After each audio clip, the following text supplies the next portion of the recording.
Okay, good evening, friends, and welcome to our Bread of Life Bible Reading Ministry of the United Methodist Church of Daly City. And today we're going to start our reading in Leviticus chapter 15.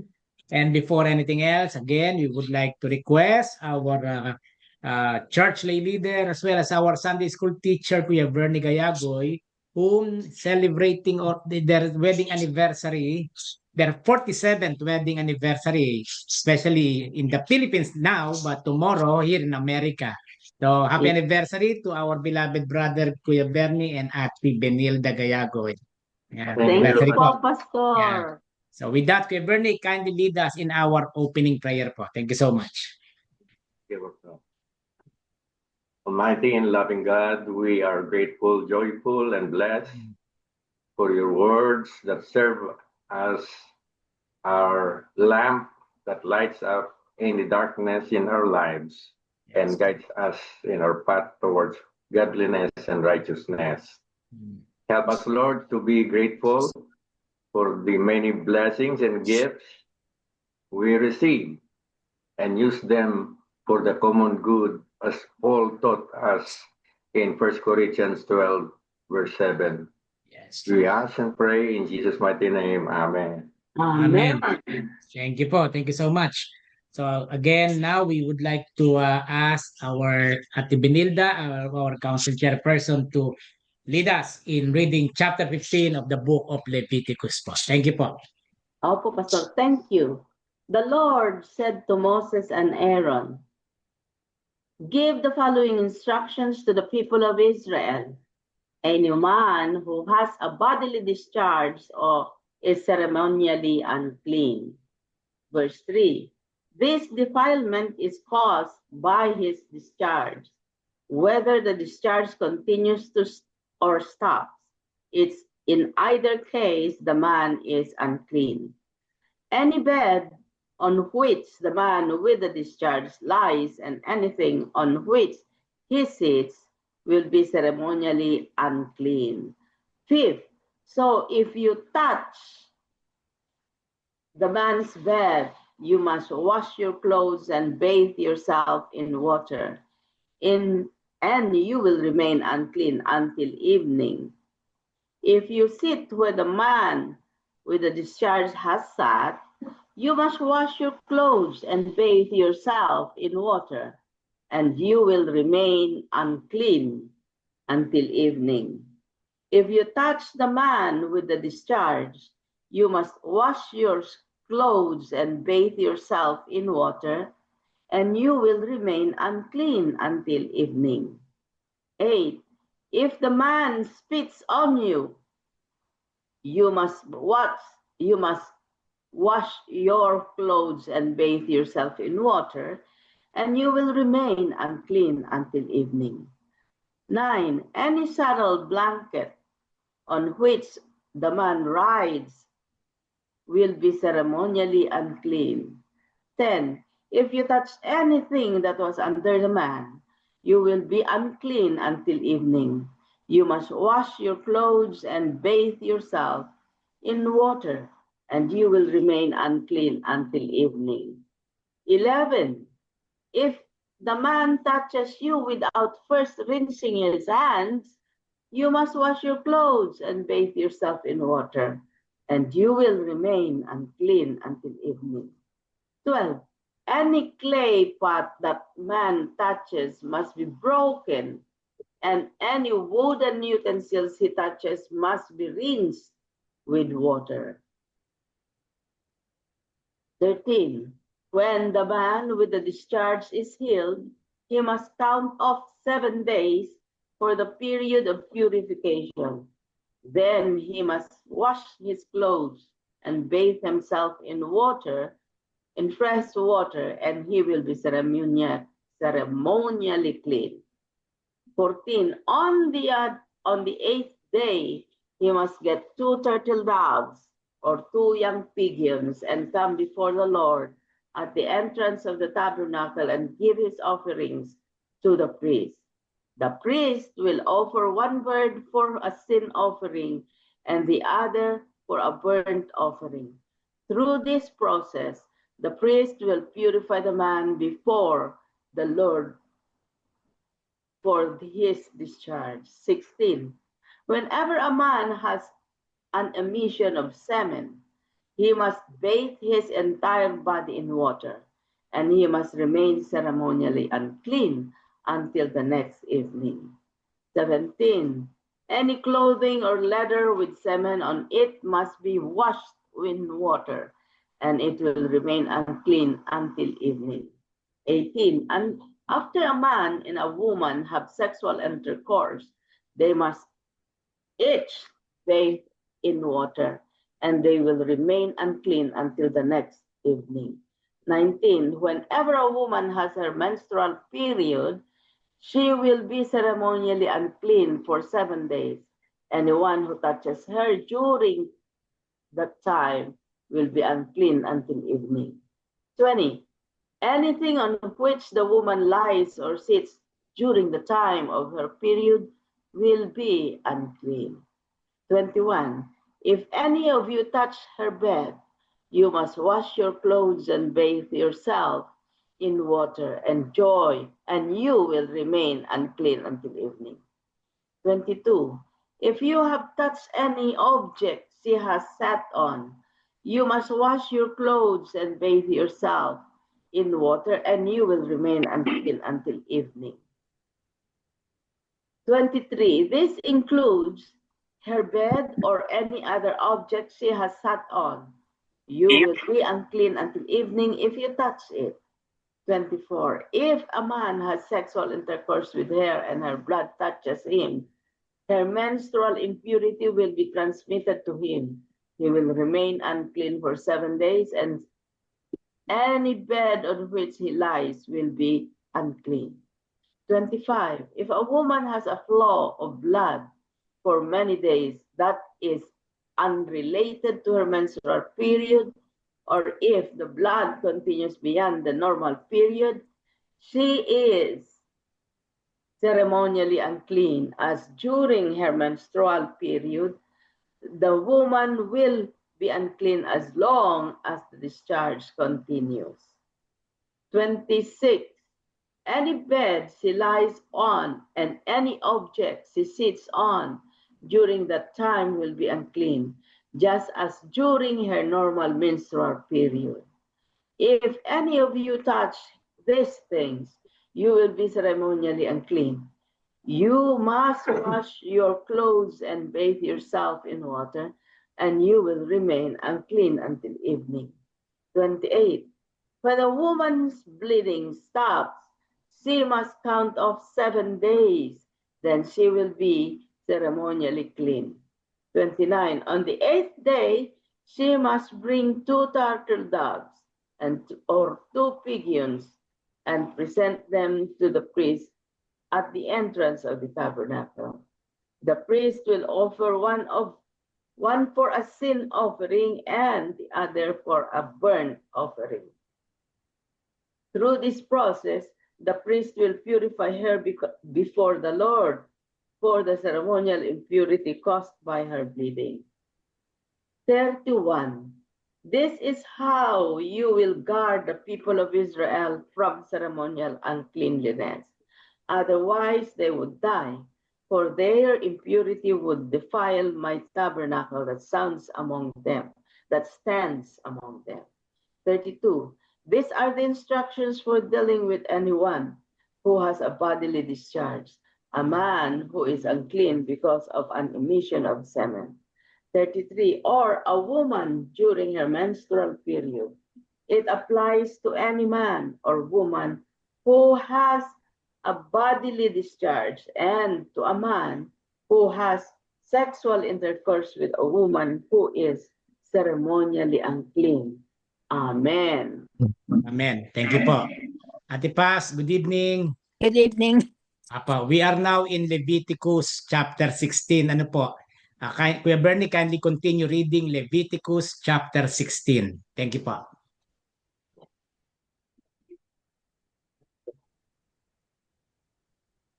The day of the reconciliation, or another Bible edition is the Day of Atonement.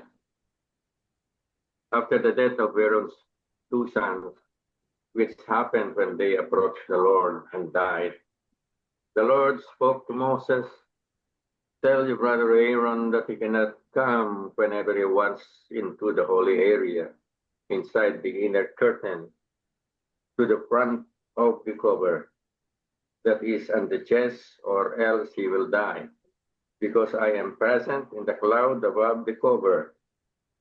No, but Aaron must enter the whole area as follows: with a bull from the herd as a purification offering, and a ram as an entirely burnt offering. Aaron must dress in a holy linen tunic and wear linen undergarments on his body. He must tie a linen sash around himself and wrap a linen turban around his head. These are holy clothes. Aaron will first bathe his body in water and then put them on. He will take from the Israelite community 2 male goats for a purification offering and 1 ram for an entirely burnt offering. Verse 6. Aaron will offer the bull as a purification offering to make reconciliation for himself and his household. He will take the 2 male goats and place them before the Lord at the meeting tent's entrance. Aaron will cast lots over the 2 goats, 1 lot labeled the Lord's and the other lot labeled Azazel's. Aaron will present the goat selected by the Lord's lot and perform a purification offering with it. But the goat selected by Azazel's lot will be left standing alive before the Lord in order to make reconciliation upon it by keeping it away into the wilderness to Azazel. Verse 11. Aaron will offer the bull for his purification offering to make reconciliation for himself and his household. He will slaughter the bull for his purification offering. Then he will take an incense pan full of burning coals from the altar from before the Lord, and 2 handfuls of finely ground perfume incense, and bring them inside the inner curtain. He will put the incense on the fire before the Lord, so that the cloud of incense conceals the cover that is on top of the covenant document, or else he will die.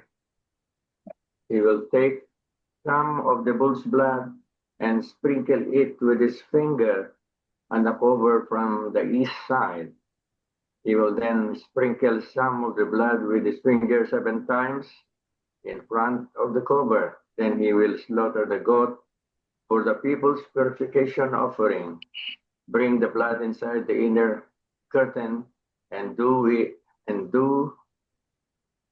with it as he did with the bull's blood. He will sprinkle it on the cover and in front of the cover. Verse 16. In this way, he will make reconciliation for the inner holy area because of the pollution of the Israelites and because of their rebellious sins, as well for all their other sins. Aaron must do the same for the meeting tent, which is with them among their pollution. No one can be in the meeting tent for the time Aaron enters to make reconciliation in the inner holy area until the time he comes out. He will make reconciliation for himself, for his household, and for the full assembly of Israel. Verse 18. Aaron will then go to the altar that is before the Lord and make reconciliation for it. He will take some of the bull's blood and some of the goat's blood and put it on each of the altar's horns. He will sprinkle some of the blood on the altar with his finger 7 times. In this way, he will purify it and make it holy again from the Israelites' pollution. Verse 20. When Aaron had finished reconciling the inner holy area, the rest of the meeting tent and the altar, he will bring forward the live goat. Aaron will press both his hands on its head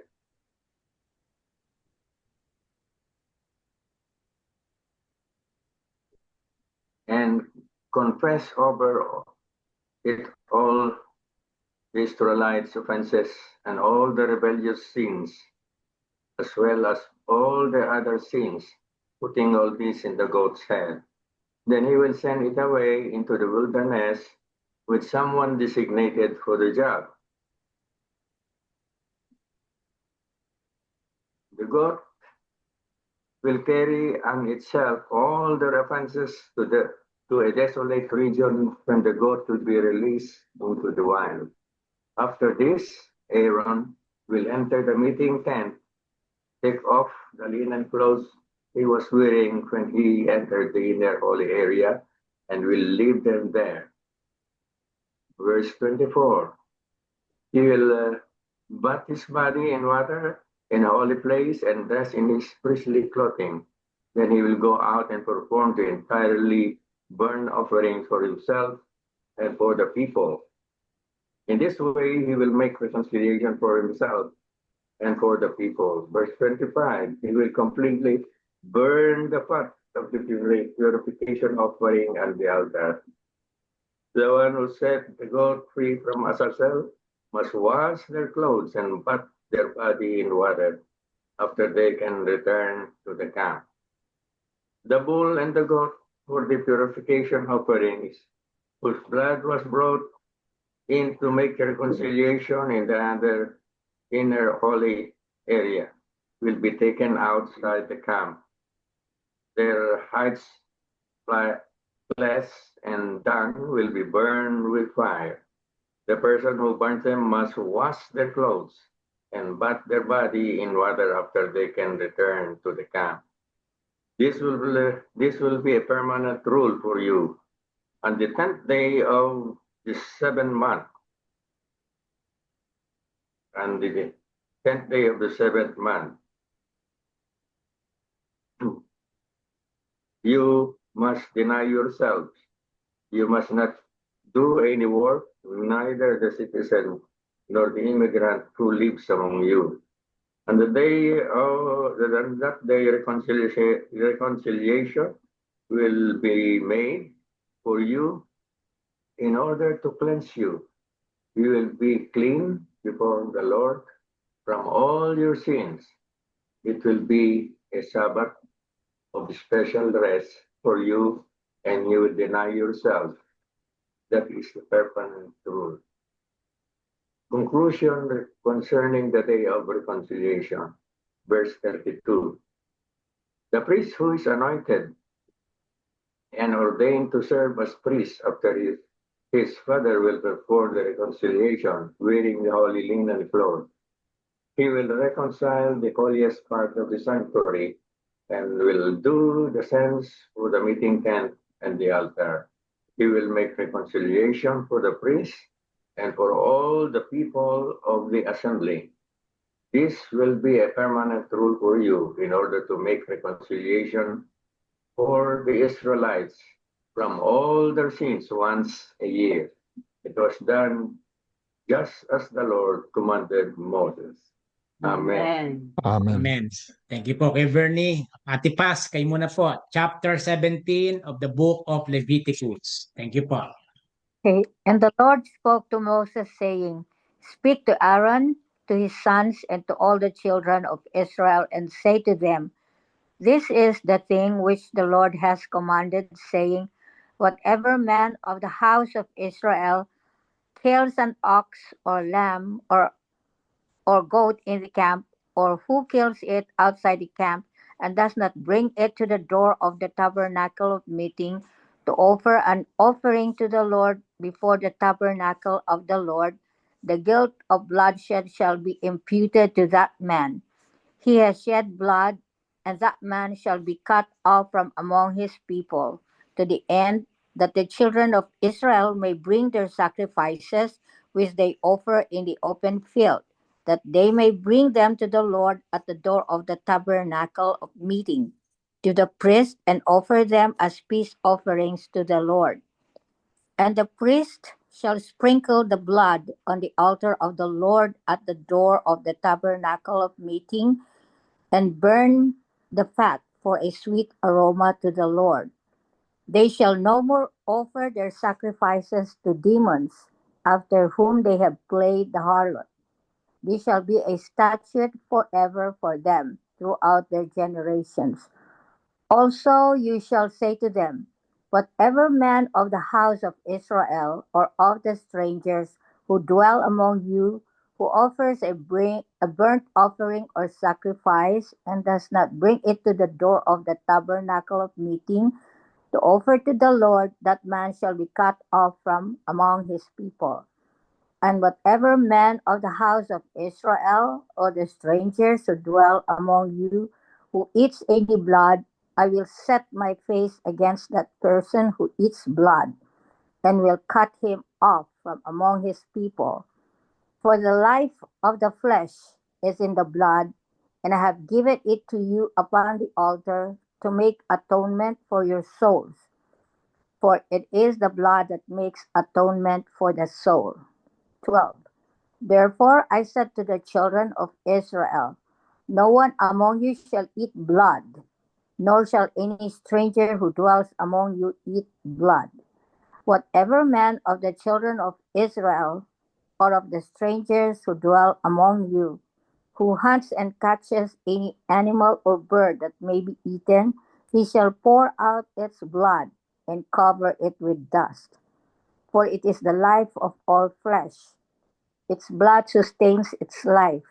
Therefore I say to the children of Israel, you shall not eat the blood of any flesh, for the life of all flesh is its blood.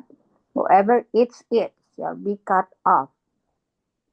15. And every person who eats what died naturally, or what was stored by beasts, whether he is a native of your own country or a stranger, he shall both wash his clothes and bathe in water, and be unclean until evening. Then he shall be clean. But if he does not wash them or bathe his body, then he shall bear his guilt. Amen. Amen. Okay. Amen. Thank you po. Kuya Jess, last chapter, chapter 18. Thank you. Okay. Chapter 18. Standards for the people. Unlawful sexual relations. The Lord said to Moses, speak to the Israelites and say to them, I am the Lord your God. You must not do as they do in Egypt, where you used to live, and you must not do as they do in the land of Canaan, where I am bringing you. Do not follow their practices. You must obey my laws and be careful to follow my decrees. I am the Lord your God. Keep my decrees and laws, for the man who obeys them will live by them. I am the Lord. 6. No one is to approach any close relative to have sexual relations. I am the Lord. Do not dishonor your father by having sexual relations with your mother. She is your mother. Do not have relations with her. 8. Do not have sexual relations with your father's wife. That would dishonor your father. 9. Do not have sexual relations with your sister, either your father's daughter or your mother's daughter, whether she was born in the same home or elsewhere. 10. Do not have sexual relations with your son's daughter or your daughter's daughter that would dishonor you. 11. Do not have sexual relations with the daughter of your father's wife, born to your father. She is your sister. 12. Do not have sexual relations with your father's sister. She is your father's close relative. 13. Do not have sexual relations with your mother's sister, because she is your mother's close relative. 14. Do not dishonor your father's brother by approaching his wife to have sexual relations. She is your aunt. 15. Do not have sexual relations with your daughter-in-law. She is your son's wife. Do not have relations with her. 16. Do not have sexual relations with your brother's wife. That would dishonor your brother. 17. Do not have sexual relations with both a woman and her daughter. Do not have sexual relations with either her son's daughter or her daughter's daughter. They are her close relatives. That is wickedness. 18. Do not take your wife's sister as a rival wife and have sexual relations with her while your wife is living. Do not approach a woman to have sexual relations during the uncleanness of her monthly period. Do not have sexual relations with your neighbor's wife and defile yourself with her. 21. Do not give any of your children to be sacrificed to Molech, for you must not profane the name of your God. I am the Lord. 22. Do not lie with a man as one lies with a woman. That is detestable. 23. Do not have sexual relation with an animal and defile yourself with it. A woman must not present herself to an animal to have sexual relationship with it. That is a perversion. 24. Do not defile yourselves in any of these ways, because this is how the nations that I am going to drive out before you became defiled. Even the land was defiled. So I punished it for its sin, and the land vomited out its inhabitants. But you must keep my decrees and my laws. The native born and the aliens living among you must not do any of these detestable things. For all these things were done by the people who lived in the land before you, and the land became defiled.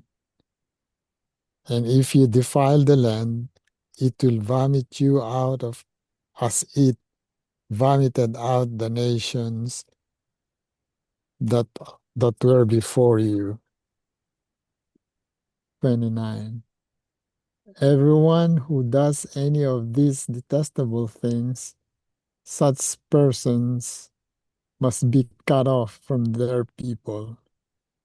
Keep my requirements and do not follow any of the detestable customs that were practiced before you came, and do not defile yourselves with them. I am the Lord your God. Amen. Amen. Amen. Thank you po. Thank you so much. So next Tuesday, we will continue our reading Leviticus chapter 19. 19. Leviticus chapter 19. Yan. Praise the Lord. Ate Paz, kumusta po kayo? Mabuti naman, Pastor. Praise the Lord. Thank you for coming. Kala namin kami lang apat ang nandito sa Bread of Life. Sorry na late. Apa. Yeah. Okay, any concern related to the readings? Very. Sige. What is the Sige po. purpose of God, Pastor? It's in establishing the Day of Atonement or Reconciliation known as Yom Kippur in Leviticus 16. Ano ba purpose niya? Bakit niya in-establish itong Day of Atonement or Reconciliation sa Leviticus chapter 16?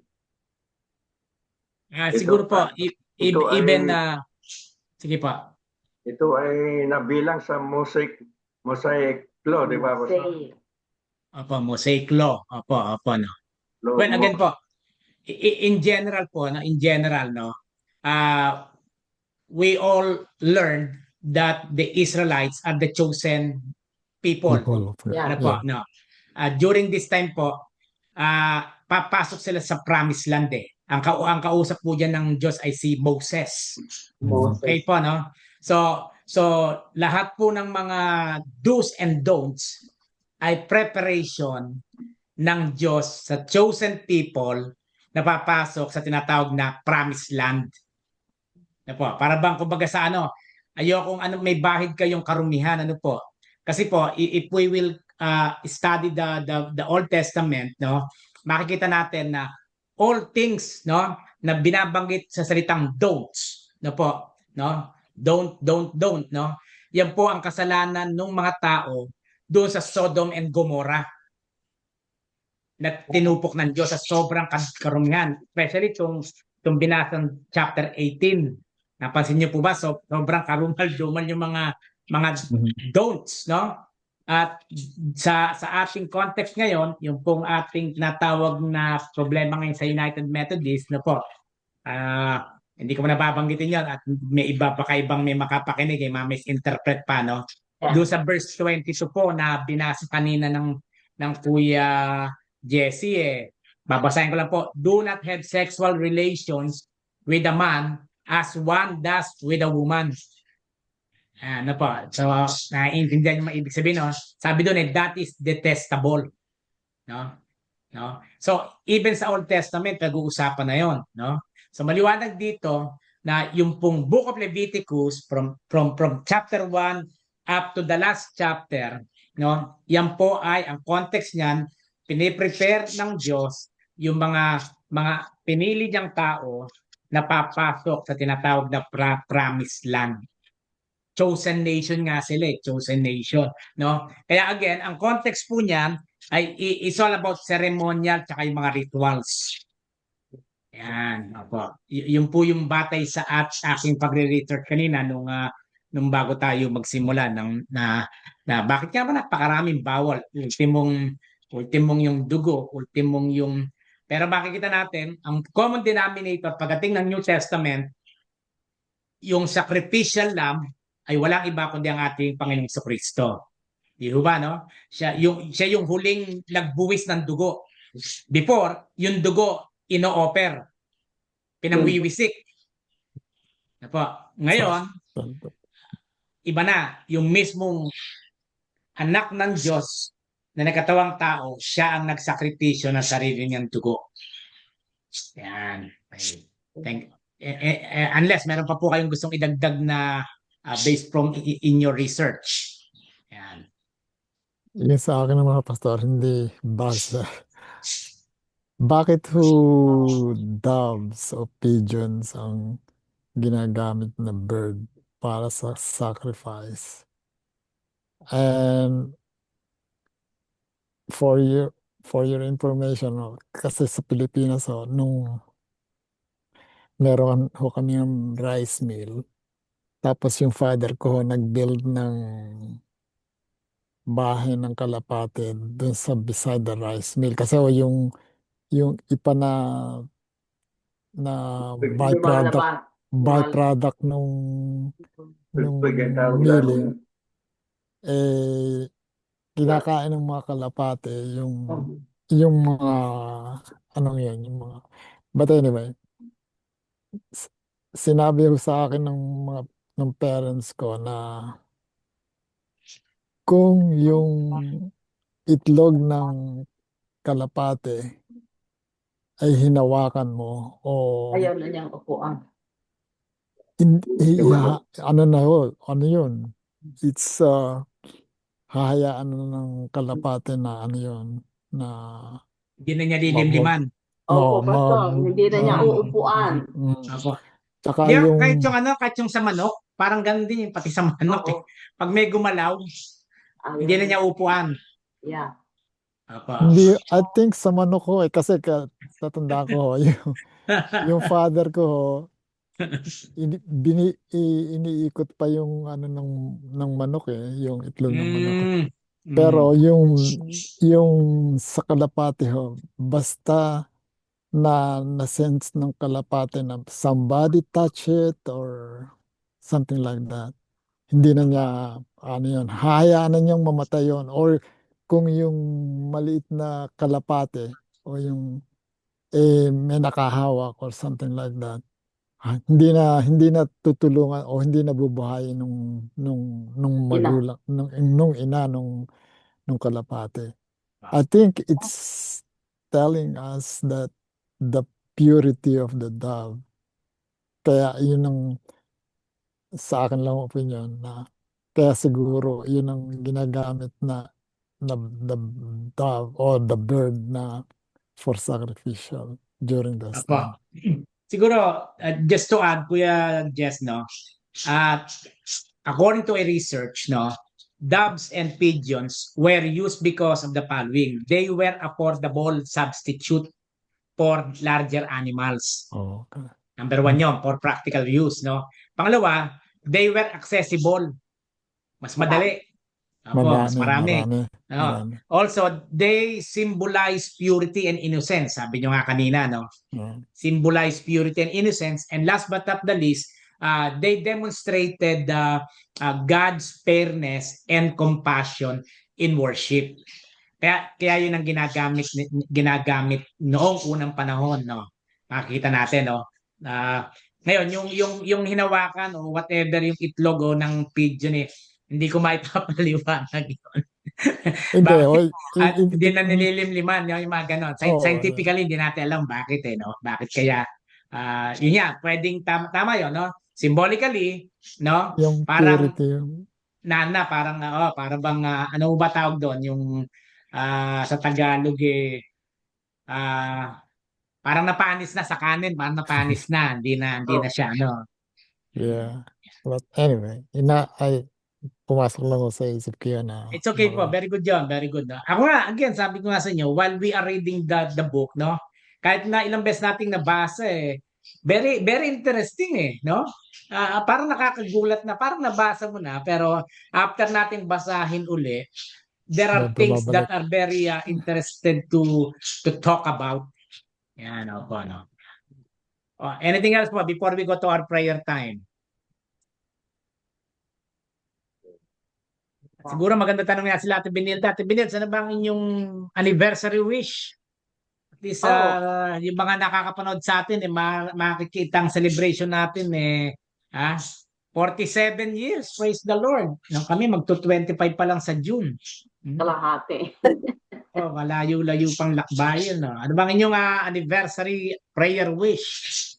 Siyempre, sa inyong dalawa lang po. Sa inyong dalawa muna. Apa. Sa akin, Pastor, we wish, I pray that God continues to bless us with good health and strength, and most especially our life to be faithful to Him in service and in worshiping Him as well. Amen. Kay po kay Bernie. Ang wish ko, Pastor, alam na ng Diyos. Bigyan pa ako ng mga taon na magsilbi sa kanyang sa kanya sa simbahan. Alam ko na yung age ko, magsa-77 na ako mahaba na ang bonus na binigay sa akin ng Diyos. Kaya inihiling ko lang bigyan pa ako ng mga taon upang magsilbi sa simbahan at magsilbi sa Kanya. Amen. Dahil nakikita ko na yung mga signs na makakalimutin, Pastor eh. Kaya pinaparangin ko, Diyos ko, yung mga nawalan tuloy ako ng yung mga cloud, ano yung, kalimutan ko yung term. Nakakalimutan nyo na nga. Alisin at bigyan pa ako ng mental alertness at sana'y maprotektahan ako sa mga tinatawag na Alzheimer at dementia, Parkinson, nakaraniwang sakit ng mga taong nasa edad ko na. Apo. Well, I believe no, hindi kayo mapupunta sa ganun no, in the name of Jesus no. Kasi Amen. number one, patuloy ninyong ginagamit ang inyong kaisipan no. You are using your gift no to study the word of God and share it to us, to our church people no. Ang marami nakakasakit na ganyan yung mga wala sinasayang yung isip, hindi na ginagamit yung isip, lang ginawa kundi manood ng TV. No, lang yeah, hindi na nag-iisip kumbaga no. No. Ngayon yung pagiging makakalimutan, very normal yan. Ako rin nagiging makakalimutan no. Kasi sa dami ng iniisip natin minsan. Pero again, dahil kayo po ay ginagamit ng Panginoon, I declare in the name of Jesus no na yung inyong kayo pong dalawa no na yung inyong prayer anniversary wish no in Jesus name no ipagkakalob sa inyo ng Panginoon because you are an instrument of God in God's ministry. No, wag basang mahalaga po diyan number one, mag-iingat po kayo sa inyong paglalakad. Yan lagi ko sinasabi kahit sa mga magulang ko no? Kasi yung aksidente, yun ang kalaban natin no? Yun lang kay Ate Binel, minsan nag-worry ako na sinabi niyang masakit ang kanyang balikat o likod dahil because of something Masarap po ba? Ginamit ko po yung binigay na salompas Anong feeling niyo, Pastor? Ano po bang mararamdaman doon? Di ba yung kasing normal na salompas, may init na mararamdaman, di po ba? Opo. Yun ay Yun malamig po. ano? Malamig po malamig Oo, na nakadikit lang. nakadikit lang. Oo. Mm. Yung bang pag natanggal pwede mo ibalik. Yeah. Hindi. Oh. Pero yun, Pastor, good for 12 hours yun. Straight. Huwag tatanggalin. Opo. Hindi ko nga po inubad Opo. Nandito pa rin po hanggang ngayon. Nandito Ayan. pa rin. Opo. Yeah. Naligo nga ako, nakataas yung kamay ko So, ano ho epekto sa inyo, Pastor? Wala Ano? pa Wala.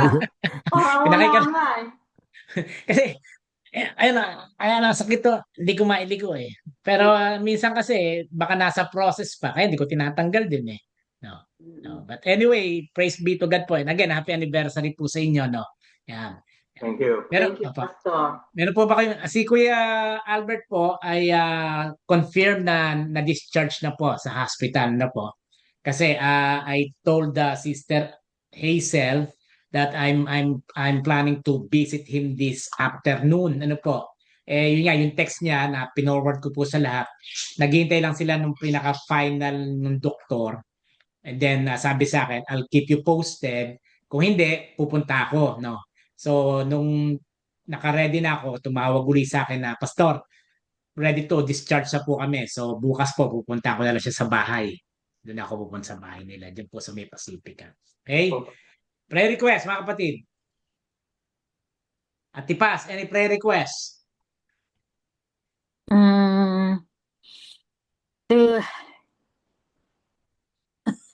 May mga diabetes. Healing. Yeah. Apo. Okay, masyadong kakain ng ice cream. Ha? Masarap kasi kumain ng matatamis. Hindi mapigilan. Apo. Well, prayer for healing. Kuya Jess, any prayer request? Okay, Pastor. Just I'm okay ho physically. Wala naman akong Wala. I don't know. Just praise God and then thanks be to God na I'm healthy. You know, I'm Ilan taon ka na ba kay healthy. Jess? Magsa-73 na ako sa May. 73? Magsa-73? Mm. Ang galing ano. Tapos si Kuya Bernie, yung kanyang favorite number, magsa-77 o 77 na kayo kay Bernie. Magsa-77 pa lang. Oh, praise the Lord, no? Praise the Lord, no? Talagang ano, hindi tayo mangalatang may edad na eh, no? Kasi nga very active, yun ang importante, basta very active, no? Si Regina po ba ilang taon na? 79, Pastor. O kita mo sa si Regina, di ba? Di ba very Mhm. surprising 'yon, di po ba, no? No? Kasi sa Pilipinas yung mga ganyang edad, with due respect sa mga lola at lola natin, minsan ano na eh, parang yung bang hindi na masyadong naglalalakad, nasa bahay na lang, di ho ba? Sabi ko, Opo. yun, I think yun ang difference eh, na pag nandito ka sa US, magugulat ka na, ano? 79 ka, 73, 77? But parang very active ka. Pero sa atin sa Pilipinas kasi, yun nga, siguro being very overprotective tayo, no? Wag ka na, diyan ka na lang nanay, wag ka na lalabas. Ingat ka lang diyan, upo ka lang diyan, ano?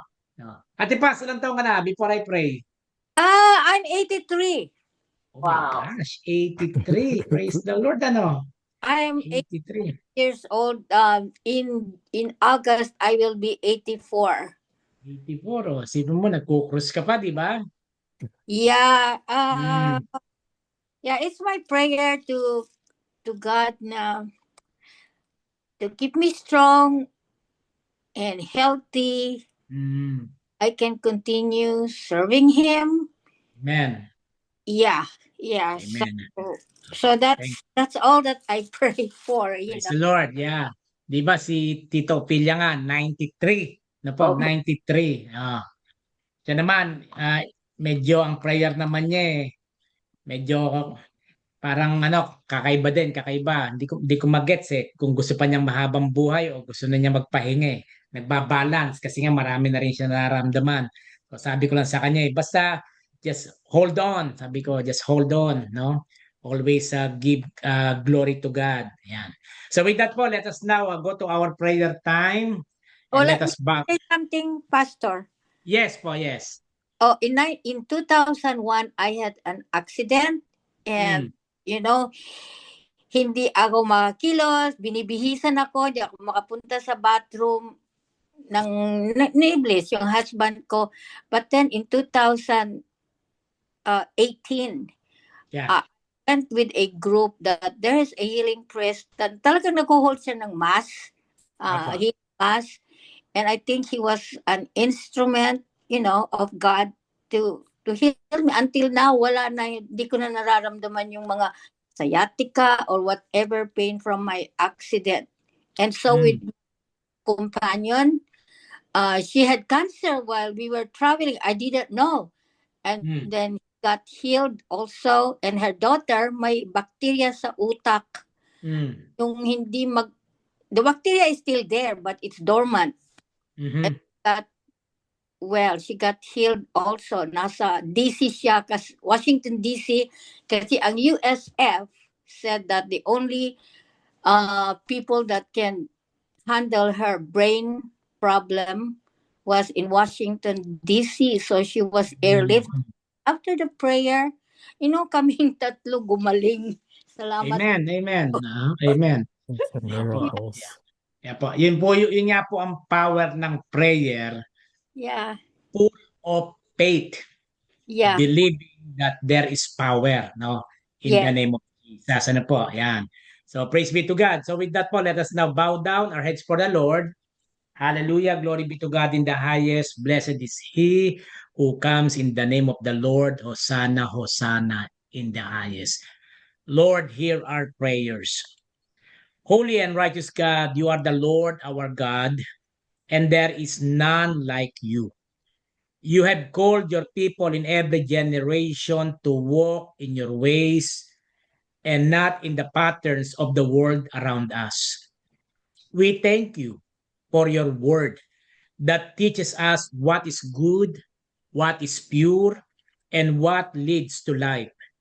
Lord, as we reflect on your commands to Israel, we are reminded that you care deeply about how we live in our bodies, in our relationships, and in our private and public lives.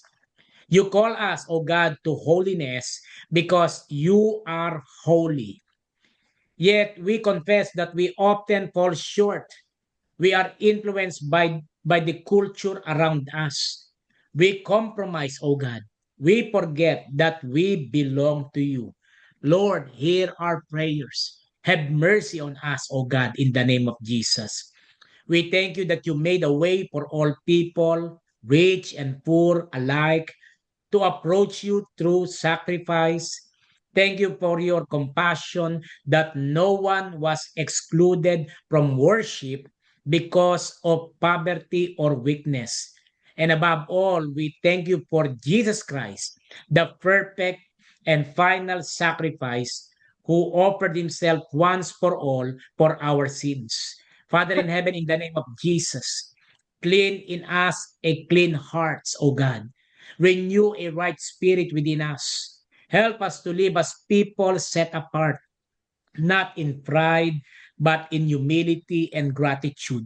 Guard our relationships, purify our desires, shape our thoughts, and let our lives reflect the beauty of your holiness.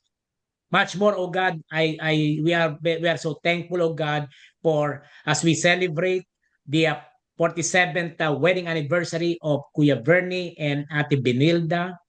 Thank you so much, Lord God, for your divine grace and care and love to their family, Lord God. You have proven to them, to us, oh God, since day one, what you have promised, that you will never leave them nor forsake them, oh God. Bless their family. Bless their children. Bless their grandchildren. And I pray, Lord God, in Jesus' name, that your divine healing for Sister Charity, oh God, Lord God, be upon her at this moment, Lord God, in the name of Jesus. Likewise, Lord God, we thank you for all the blessings that you bestowed upon us, the members and leaders of the Church of Daly City.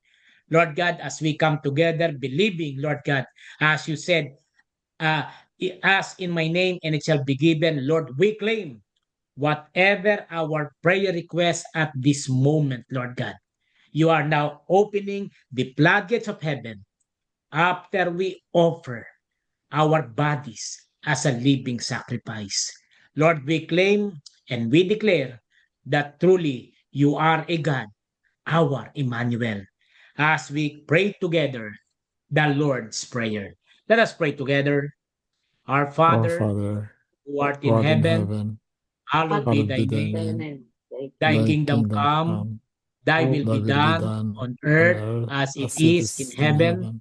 Give us Give us this this day day our our daily daily bread, bread, and and forgive forgive us us our our trespasses, trespasses, as we as we forgive forgive those who those who trespass trespass against against us. us. And lead us Lead not us not into into temptation, temptation, but deliver us deliver from us from evil. evil. For thine is Thine the is the kingdom, kingdom, and the the power, power, and the and the glory glory forever and forever and ever. ever. In Jesus' name we pray. Amen. Amen. Good evening po. Thank you so much po. And please be careful. Hanggang Webes daw po ang ulan. Hanggang Webes pa. Okay po. Oh, Good sige po. night and God bless you po.